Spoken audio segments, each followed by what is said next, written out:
Certified sports nutritionist and health coach. आज मैं आपके लिए लाया हूँ कोलेस्ट्रॉल वीक, और ये है कोलेस्ट्रॉल वीक की पहली video in which we are going to talk about cholesterol. So what is cholesterol? अगर हम कोलेस्ट्रॉल की बात करें, cholesterol is an evolutionary conserve molecule with many function. अगर मैं इस डेफिनेशन को थोड़ा ब्रेक डाउन करूं, एवोल्यूशनरी कंजर्व से जब हम बात करें, जो ह्यूमंस की अगर हम एवोल्यूशन की बात करें, उसमें कोलेस्ट्रॉल यानी एक फैट्स का बहुत बड़ा रोल है। अगर हम बात करें तो पहला ह्यूमन एंसेस्टर जिसका नाम था एंथ्रोपिथेलिकस जो था, उस वहां से लेके टिल अगर हम बात करें मॉडर्न ह्यूमन से पहले जो आपका होमो सेपियंस तक, हमारा जो ब्रेन साइज था वो 300 क्यूबिक सेंटीमीटर था, the size of the brain of the monkey. एक मंकी की साइज जितना ब्रेन से लेके जो आज जो हमारा ब्रेन है, उसका जो साइज में जो इंक्रीज जो एनलार्जमेंट हुई है, वो हमारी फैट्स यानी कोलेस्ट्रॉल में उसका बहुत बड़ा रोल है। ऐसा क्यों? क्योंकि अगर हम जब से हम बात करें since the time of agriculture revolution, उस टाइम से जो मॉडर्न ह्यूमन से उस हमारा जो ब्रेन साइज था 1500 क्यूबिक सेंटीमीटर से थोड़ा कम यानी 1400 क्यूबिक सेंटीमीटर हो गया। अब ये जो डाउनफॉल क्यों आया? Since the time of agriculture revolution. अब देखिए, डाइटरी कोलेस्ट्रॉल हमारी डाइट में मिलियंस ऑफ ईयर्स तक था। तब तक there was no any case reported case of cancer, diabetes, heart attack and n number of metabolic dysfunction was not there because that was a inflammation free lifestyle only because of cholesterol. But जब ये agriculture revolution जब ये आया, उस time पे अगर मैं बात करूं, that was a time of world war two, post world war two, उस टाइम पे क्या था, there was a economic recession. Economic recession होने की वजह से काफी इंडस्ट्री सेटअप हुई ताकि एम्प्लॉयमेंट जनरेट की जा सके, और एम्प्लॉयमेंट जनरेट करने की उस टाइम पे फूड की काफ़ी स्कैसिटी थी। तो अब एम्प्लॉयमेंट भी कम थी, तो उन्होंने जो वहाँ की जो सरकारों ने काफ़ी एक ऐलान किया कि हम इंडस्ट्रीज सेटअप करने के लिए काफ़ी एम्फोसाइज किया ताकि रोजगार बढ़े, और ये एम्फोसाइज किया कि आप खुद का फूड उगाओ, यानी खेती बाड़ी यानी एग्रीकल्चर पे एम्फोसिस किया। बट उससे क्या हुआ कि हम despite of being the smartest planet on earth, the human is been considered, हमने क्या किया, हमने खुद एक we have done the dumbest mistake by growing our own food. हमने क्रॉप्स को ज़्यादा हमने क्रॉप्स आए, हमने फार्मिंग करी, फार्मिंग से हमने इंडस्ट्री में प्रोसेस फूड आए। सो ये प्रोसेस फूड जब आए तब से, और अब आप आज का जो मॉडर्न ह्यूमन देखोगे तो उसके अंदर आप you can see the decrease in the size of our brain.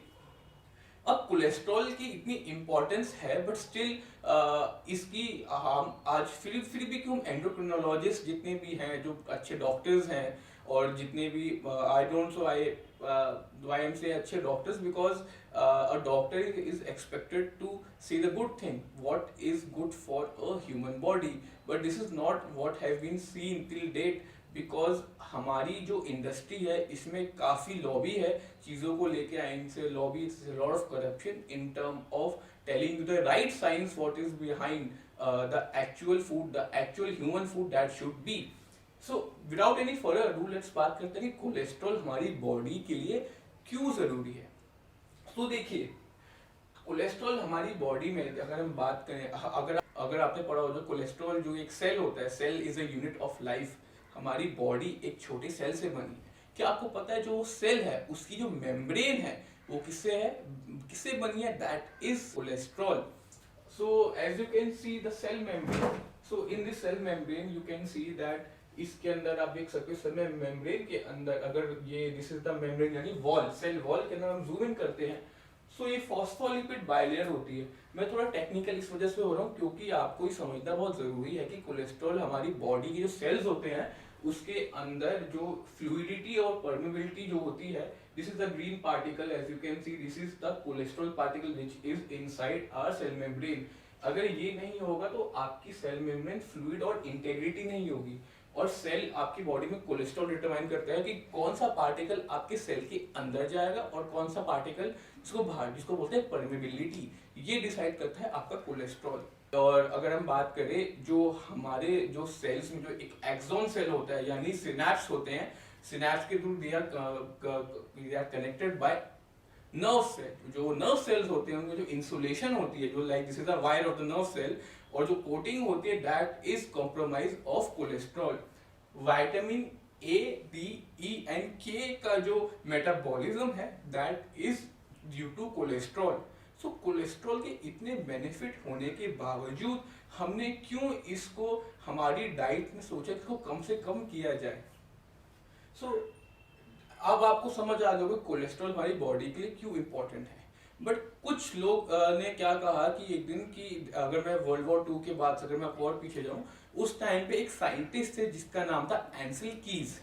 एंसेल keys एक काफी उस टाइम के रिनाउंड साइंटिस्ट थे, बट उन्होंने एक मिस्टेक क्या करी कि उस टाइम पे जो यूएस के प्रेसिडेंट थे दैट वाज आइजनहोवर, उनका इलाज किया था और उनको, और वो उस टाइम पे उनको एक हार्ट की कोई प्रॉब्लम थी, उससे उनको रिकवर करवाया था और उस वजह से उनका काफी नाम और वो काफी चर्चित हुए थे।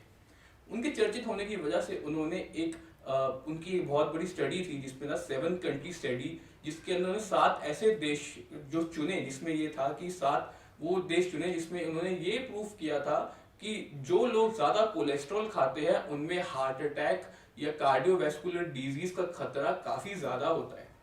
बट इस स्टडी में सबसे बड़ी प्रॉब्लम क्या थी, अगर मैं आपको बताऊं, ये 7 कंट्री स्टडी नहीं थी, ये 22 कंट्री स्टडी थी, जिसके अंदर एंसेल कीज ने खाली वो कंट्री चुनी जो उनके हाइपोथेसिस को फेवर करती थी।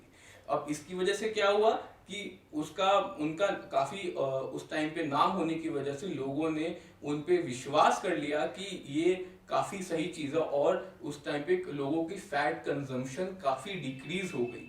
और अब आइडियली उनके हाइपोथेसिस के हिसाब से तो कार्डियोवैस्कुलर डिजीज के केसेस काफी कम हो जाने चाहिए थे, बट स्टिल हमने क्या देखा कि there was a high increase in the risk of mortality in term of cardiovascular diseases और आर्थरोस्क्लेरोसिस के केसेस काफी बढ़ रहे थे बावजूद कोलेस्ट्रॉल कम करने के।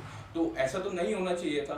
सो this is what happen, the scrutiny that we can see of this medical professionals, जो ये करते हैं कि अगर आप अपने आपके कोई हाइपोथेसिस को प्रूव करना है, उन्होंने यही किया था, अपने हाइपोथेसिस को प्रूव करने के लिए कुछ ऐसी स्टडीज मार्केट के सामने लाए थे जो उनके हाइपोथेसिस को प्रूव किया जाए, but scientifically it is not possible कि वो हाइपोथेसिस हमारी बायोकेमिस्ट्री को फेवर करे। सो अब आपको समझ गया क्यों कोलेस्ट्रॉल हमारी बॉडी के लिए कितना फायदेमंद है